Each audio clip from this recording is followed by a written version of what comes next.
Hey man, hello and welcome to Relaxed Mel. This week we've got a interview with Tripp Lanier. Now I want to just let you know that there's going to be just a little bit of language, nothing extreme, but just give you a little heads up so that if you have got young ears around, you might want to just skip this one until you are on a walk where it's just you and me and an incredible guest named Tripp Lanier. So let's now jump on in.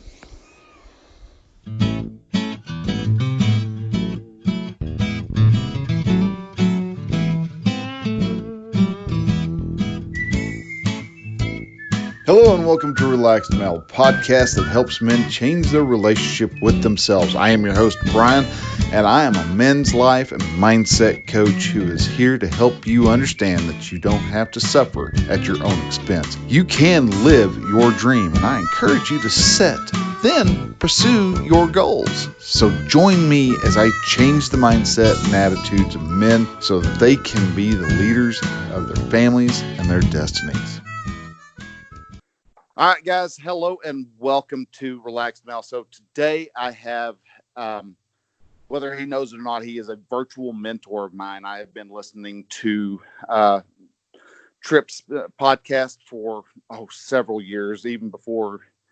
It's been at least good 5 years that I've been listening to it, if not even more. And I've always garnered a lot of great information, a lot of insight, and a lot of mindsets because of how Tripp approaches life and how Tripp approaches just problem solving and the things that men face as a whole. So to have him here on the show, guys, this is a great honor, and I want y'all to welcome Tripp Lanier of the New Man podcast here to the show. Tripp, man, it is an absolute pleasure and honor to have you here. So, appreciate that, Brian. Thank you. So, how did you get? You specialize mainly in men's coaching, and with the men's coaching, is there a lot of dads that you help with issues, or is it more? Or do you help more like the business side of problems guys have? Well, the thing with coaching is it's more of a creative process. I don't think a lot of people really understand what coaching is. So the way that I approach coaching, it's more of, what do we want to create? You've done pretty well in your life. Now, what's the next phase? Most of us are just trying to hump it through and get through stuff. And a lot of times we can condition ourselves or make it a habit that we always feel like we're up the hill, but if we look around, we're actually doing pretty well, but we're still in this mindset that has us believe we're trying to outrun the tiger. And so for the guys that I work with, it's really like, hey, wait a second, there's got to be more to life than just trying to outrun the things that I'm scared of. Is there really a big bad monster coming after me? Yes, I've got concerns. Yes, I've got things I need to be responsible for. But is there a way that I could approach my life in a more creative mindset instead of a fear-based one? And so to answer your question, that the fellow that has turned that corner, he may be pretty young, or he may be a little older and have a family, or he may be even older than that. So it's all across the board, and it's more about how we view life and how we view the way that we want to create our lives. Okay. Now you've released a book here recently, and it's an amazing book. I've gone through it 3 different times so far. This book will make you dangerous, is what it's called. And so what do you mean by when having somebody become dangerous? Well, I think it's part of that, how we've adapted so much to our modern lifestyle. If we looked at how our grandparents lived or their grandparents lived, we could start to see that so much of the things that we take to feel like threats these days are usually just typically threats to our sense of comfort, our sense of certainty, or our sense of status. And so, yes, do we have mortal threats out there? Do we have things we need to watch our back for? Absolutely. But by and large, our nervous systems have evolved to think that a threat to our sense of comfort or certainty or status is a threat to our lives. That's what feels dangerous.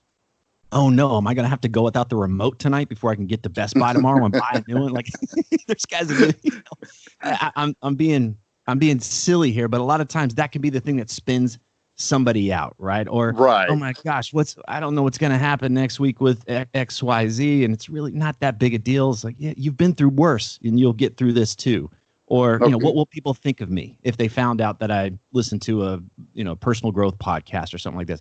Most of the time, it's these little tiny things that feel like a sense of danger. It's like, oh no, I don't know if I can handle that. And I want to challenge myself. I wrote the book for myself too, is just like, and others, to just recognize, hey, what if we were willing to be a little bit dangerous? All the things that we feel that we've got to be so safe all the time, I don't think that's making us happier. And so Right. I'm inviting the reader to say, hey, look, we might be more fulfilled. We might have more aliveness. We might feel a greater sense of freedom if we were willing to relax this need to play it safe all the time. Okay. So another way of looking at it is I just talk about guys getting out of their comfort zone, and that's you're a little more eloquently placed way of saying to don't worry about being comfortable quite so much. Step out of that comfort zone where you can actually grow a bit more, is kind of what you're saying then. And there's a stretch zone, right? I mean, we need a certain sense of comfort. We need a certain sense of certainty. We need a certain sense of acceptance. Those are hugely integral to our sense of well-being. Okay. What I'm offering is that after a certain point, seeking more and more and more and more and more of that stuff actually makes us weaker. It makes us more fragile. We start to believe we won't be okay if we go backwards in terms of comfort or certainty or status. Comfort and status are really the big ones here, and it's our willingness to step into that uncertainty that has us really realize, wow, I'm capable of so much more if I'm willing to step into places where I don't have the perfect plan or I don't have the perfect strategy. Okay, so with that, then next question would actually be,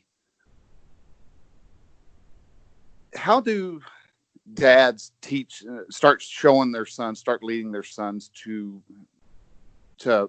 be, to use your word, dangerous? How do you get them to start looking at life as, hey, discomfort's not going to kill you in the large part. It might be awkward. You might even be a little anxiety ridden, but once you push through that veil of discomfort, the other side is got so many rewards. So how do we go through the process of actually getting their sons to embrace being dangerous? Well, as a father, I struggle with this. This is a challenge for me. It's an ongoing challenge. I have a 10-year-old daughter. So I like to use the word demonstrate there. That's the key word.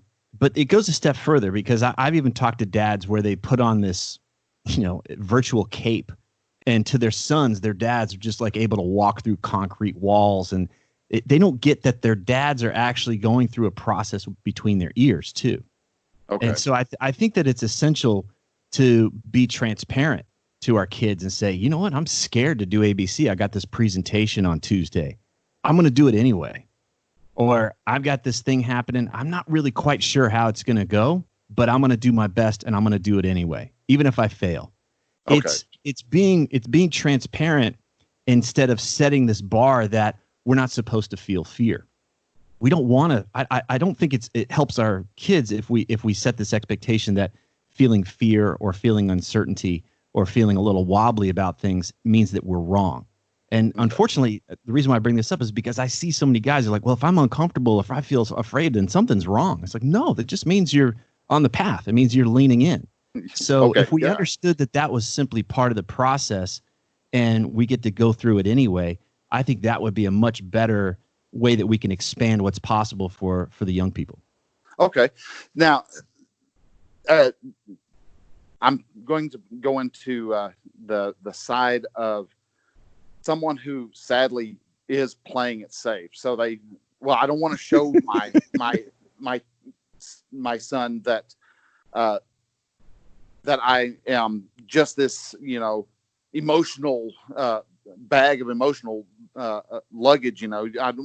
So is there a overdoing it where you're actually giving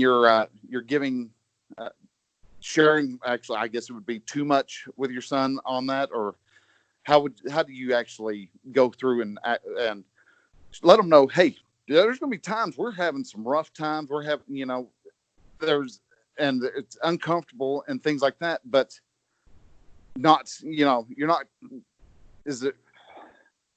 are you not, is there a line, I guess would be the best way to put it. Right. Is there a line that you put where, you don't need to share everything emotionally with your son, but give them just like a taste, kind of give them an overview of, hey, things are a little rough right now. I've got this presentation ahead of me that I have no clue if that's going to work or not, but I've got to do it anyhow because the boss has saddled me with this responsibility. Or do you just go through and you tell your son, it's like, we had a fight the other day with in the office, and I lost my cool and yelled at the boss and probably didn't say anything that I really needed to. So what is there an actual line, or is that just somebody, again, just trying to play safe? I think that, I'm not qualified to talk about necessarily about what those types of things are. I think that's a great question for somebody who's in the marriage or family counseling profession. Okay. I think that would be a great question for them. But that said, I think that we can create safe projects. So, like, for instance, I wanted my daughter to learn some self-defense stuff. And I knew if I just sat in the room while she rolled around with somebody in a Brazilian jiu-jitsu course, she wasn't really going to get as much out of it. So I got in there, and I had some guy who smelled like cat piss rolling all over me. And it was like, it's like, it's like, okay, I'm uncomfortable, and this guy's on top of me, and he could easily, break my neck in this moment. And it's I'm here too. So I think that to answer your question is, go find projects, go find ways where you can go confront these fears together. And then be transparent about, hey, I don't have it all together. This is edgy for me. What about you? All right, well, what do you say we do this anyway? Okay. And I think that takes some of the heat off of those other areas of life, which is, are we going to be okay? I don't know if I got a paycheck coming next month. I don't know if, maybe those conversations could be dealt with later on. But again, I'm not qualified to talk about that. So go find those projects. Go find little ways that on the weekend you could go create some uncertainty and lean into that. Okay. And this is probably kind of building a little bit off of that, but how do we, with our teenage sons going into the pressure chamber of high school, of if you don't go in and you're not conforming, people look at you as if you're the weirdo, when in all reality, everybody who wants to be just like everybody else is awfully strange. So how do you encourage your son to go on ahead and be okay with standing out? What would be some key points on helping guys transfer that thought to them, so that they could actually be dangerous in high school and realize that most of these people are not going to be who they think they are, 10 years, much less 20 years down the road? Yeah, I mean, that's a great question. I think, again, it falls outside of my expertise of working with teens, especially in modern times with social media and how all of that kind of stuff comes back. But I think, again, I think great conversations, transparent conversations about the core aspects of things instead of, I couldn't speak to the tactical stuff, but I think if you were to really build a foundation with your children that we value, that we understand that on the other side of discomfort is greater freedom, aliveness, love, and peace of mind. And so we understand that there will be discomfort from time to time. We don't necessarily run away from it always. We understand that uncertainty, that a sense of risk is part of life, and that we don't run away from that all the time. And that we also recognize that we don't contort ourselves in order to be liked or to please or to meet others' expectations, that love in our household is something that is a birthright. It's not something you have to put on an act in order to receive. Okay. So, and I think it's great just to also point out that there's a difference between attention and love, and to demonstrate that love, that young person knows that they are truly loved, not just that, oh, when I get attention over here, that's what love is. So I think to answer your question, how I would go about this in my household is to make sure there's a really strong foundation and an understanding about how we approach discomfort and risk and the possibility of looking like a moron. Okay. Okay. So let's go back up to the dad. So how do dads, is there kind of any type of indicators in life of when you are trying to play it safe, and what would be a good way of directing people away from when they're just being in that comfort zone? How can they kind of change their mindsets to being okay with being uncomfortable? Yeah, I don't know if we ever get really okay with being uncomfortable. That's the whole nature of being uncomfortable. Like I said before, our call was that before we started was that my air conditioner has been out now for day 4 since after this hurricane went through on Monday night. So I've been uncomfortable all week and it sucks. Yeah, it's been hot as hell. I'm not really okay with it, but we're working with it. We're going to deal with it. And so, okay. But I think to come back to the real point of your question is, how do we know? How do we know if we're playing it safe? How do we know if we're in that bind? For me, the indicator, a lot of folks think that, if I just had more money, if I just had more certainty, and I just had more status, then I'd be set. We create this velvet rope place out there in the world. Phil Stutz calls this exoneration. We imagine that those guys over there have it figured out. They don't have these problems that I have anymore. They've exonerated themselves. They've freed themselves from this place. They're set. They're done. And I think that's the most toxic, cancerous belief that I've seen, because regardless of income status, I've worked with guys that don't have a lot of money. I've worked with guys that have unbelievable amounts of money. And by and large, they're still feeling trapped. They're still feeling drained. They're still feeling isolated, or they're still feeling bored or overwhelmed. So what does that tell us? It tells us that money's great to have, comfort's great to have, security is great to have, status is great to have. But if we can look down and we actually pay attention to our personal experience, our internal experience, that's the guide. Instead of looking and saying like, well, I should be okay because I'm making X amount a year. I'm doing better than my brother. I'm doing better than that guy up the street. So why don't I feel right? Why doesn't this feel okay?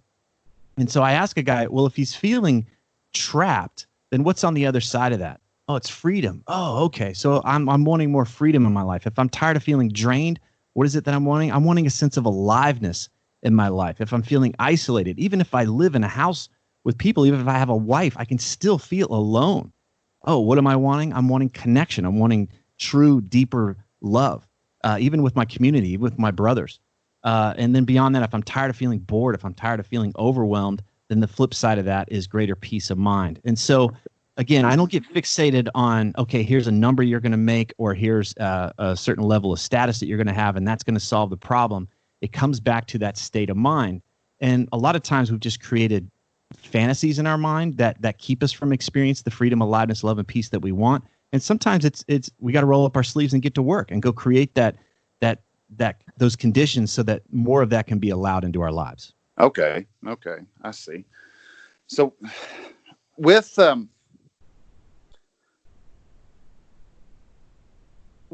getting out of the when you start realizing that you're having a moment of playing it safe and you're getting yourself out,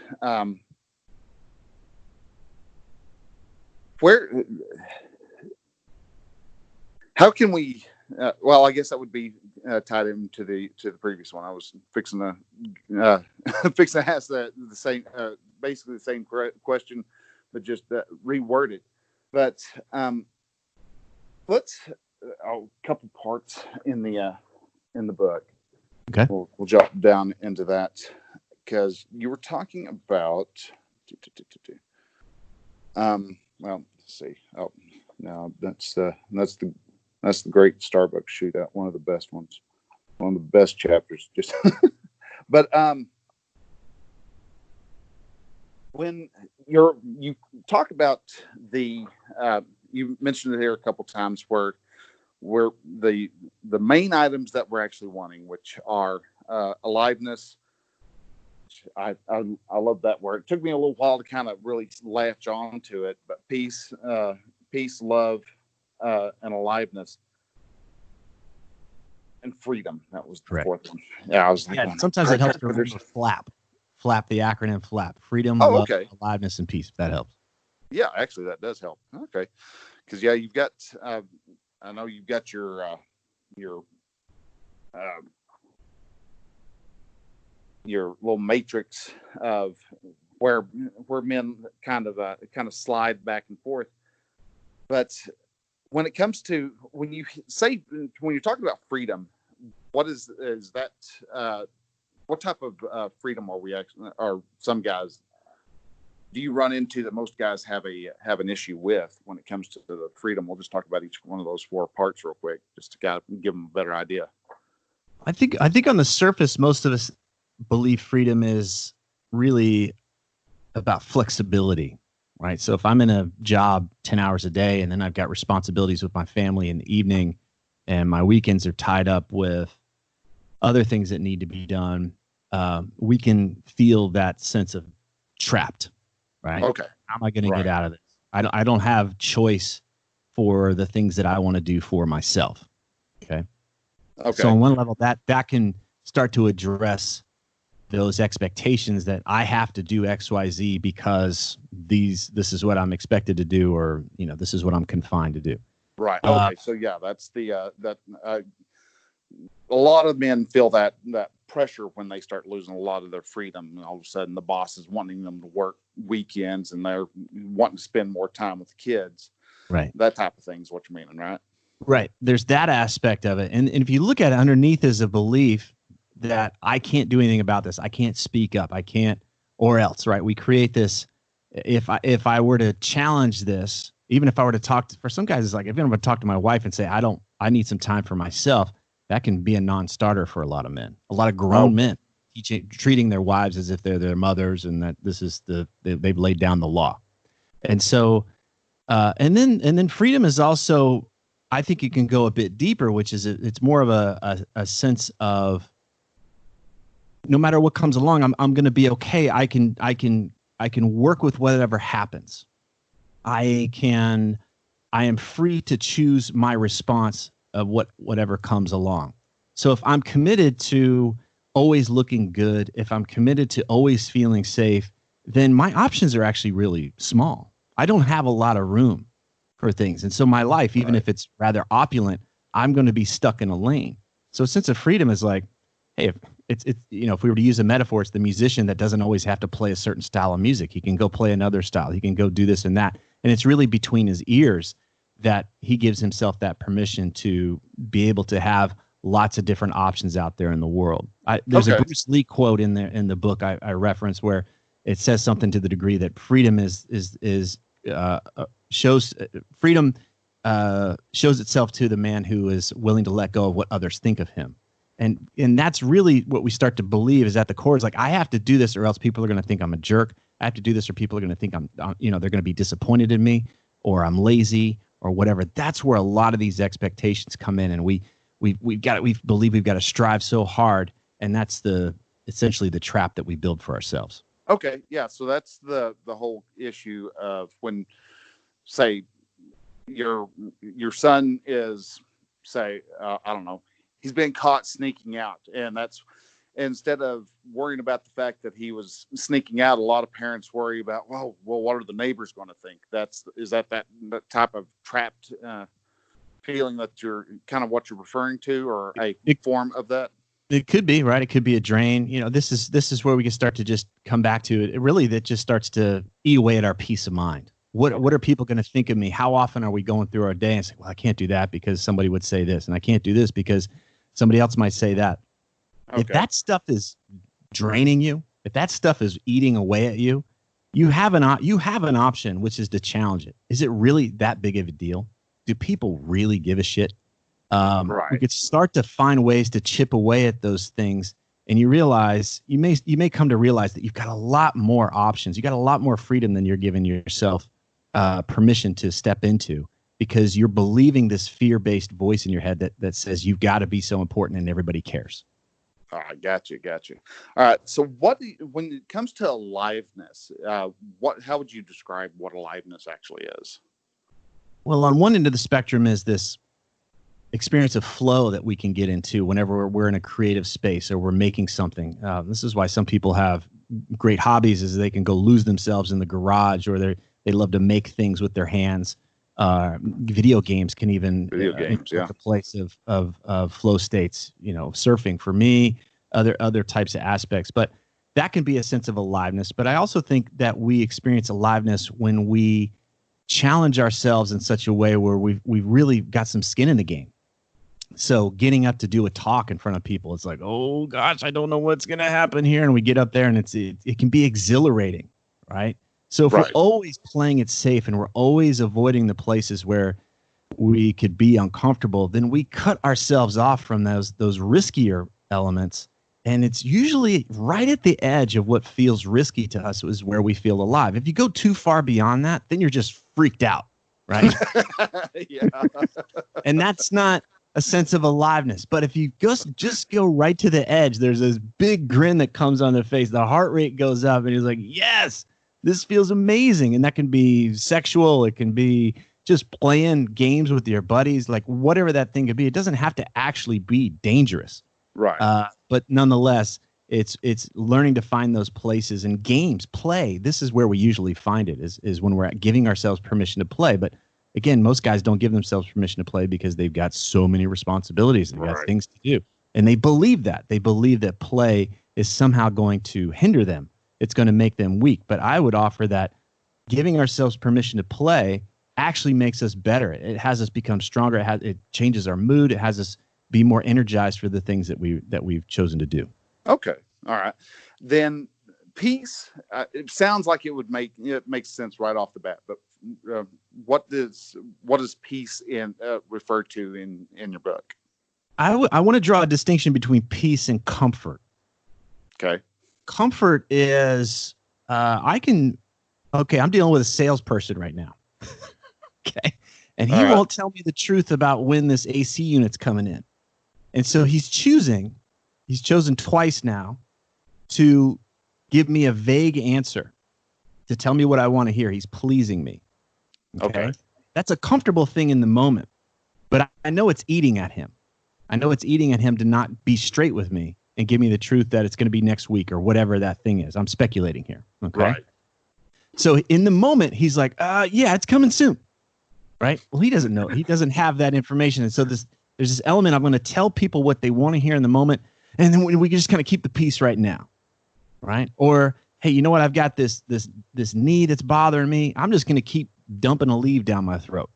And then I don't have to worry about it. That's finding comfort. It's a temporary thing, but eventually we're going to have to deal with this stuff, whether it's in our marriage, whether it's with our health, whether it's with our finances. There's lots of ways that we kick the can down the road, but we may be comfortable in the moment, but we're not experiencing peace. So where do we find peace? We find peace when we steer directly into the thing that's uncomfortable. It's that conversation. Mr. Lanier, your unit won't be in for 2 weeks. And that's tough, right? Like just to go in there, but be honest and tell me and be straight with me. Or to say, honey, we need to sit down and talk about our finances. Things are out of whack. Our spending's out of whack. Instead of, I'll just deal with that next week. Or I need to go to the doctor and figure out what's going on with my knee and get this thing taken care of once and for all. So that's the difference between comfort and peace. And most of us are settling for comfort, but it actually eats our peace of mind. We can only drink ourselves so much or numb ourselves with television or whatever these other, kind of outlets we find so much, because when we numb one aspect of our life, we end up numbing ourselves in other aspects. It makes us, I don't think it brings out the best in us as fathers or husbands or as professionals. Right. Okay. And then finally, we're down to love, and we'll get that real quick, and then we'll go ahead and we'll start wrapping that up a little bit so that you can enjoy the rest of your day. But so how does love, what does love mean according to what the book is? I think it's the genuine sense of connection that we all deeply desire. If you look around, even on a community level, we are always signaling for our tribe. It's why we put bumper stickers on our cars, why we wear certain shirts. It's why we don't put certain bumper stickers on our car, right? It's Right. We're always signaling like, hey, this is who I am. And we deep down, we want to find our people. We want to feel connected. We are social creatures. It's in our wiring to be connected to other people for our survival. It's essential. Then beyond that, we ultimately want to be with somebody who loves us for who we are instead of the act that we put on. Again, I've worked with really successful guys, and they became really successful because they felt inadequate. And they really don't believe that there's this, even if they get the girl, there's this thing like, she'll leave me as soon as the money's gone. She only wants me for my money, or she only wants me for the status. They don't actually experience love. They don't actually feel like somebody really loves them for who they are. So this is a deep, ingrained need that we have from the moment we pop out of mama. And And a lot of us are not really clear that this is what's driving us in so many of the things that we do, where we want to feel that deep acceptance and that deep love and that deep appreciation. And so a lot of times we go for the safer or junk food version of this, which is attention. And a lot of times, and I think our technologies, this may be more for the younger folks, but it's like we're using the technology. We are not as vulnerable, but we can kind of flaunt our feathers a bit and get a like, and we get a dopamine hit, and ooh, okay, I'm liked, and and for a moment we feel that high, but then it goes down again. It's like, well, I'm like, oh God, well now I'm invisible. I've got to be visible again. I'm on this roller coaster of ups and downs in order to be visible and appreciated. And so that deep love that I'm talking about is there. It's constant. It's like, this person has my back, whether they're my brother, whether they're somebody that is a friend that I've had, or my wife, my parents, whatever it is. Like, it's that deep knowing, you've got my back and I've got yours. Okay. Excellent. All right. So, in wrapping up, if any of my listeners are interested in getting your book, you're still able to get it over at dangerousbookstore.com. Dangerous Bookstore, and it's available on Amazon no matter what country you're in. That's the easiest way for sure. All right. And how about audiobooks? You've gotten the audiobook released on Audible and the rest of the places yet? As of right now, in early August, we submitted the audiobook to Audible back in February, and it still has not been released. They've had quite a backup, to say the least. So that's been another fun thing to deal with. But hopefully, we've been told any day now since May. Oh, excellent. Well, hopefully any day now. I'll be here any day now. Yes, sir. Because I got a little chance to, thanks to a mutual acquaintance, I was able to listen to some of it, and just the way you put a lot of the phrases, not to mention the 2 or 3 times you tickle yourself in that in your reading was absolutely amazing. I laughed way harder than I needed to, like the 3-year-old drunk psychopaths. Just I love that. And if you want to know what the reference to that is, as the old Time Life books adage was, you'll read the book.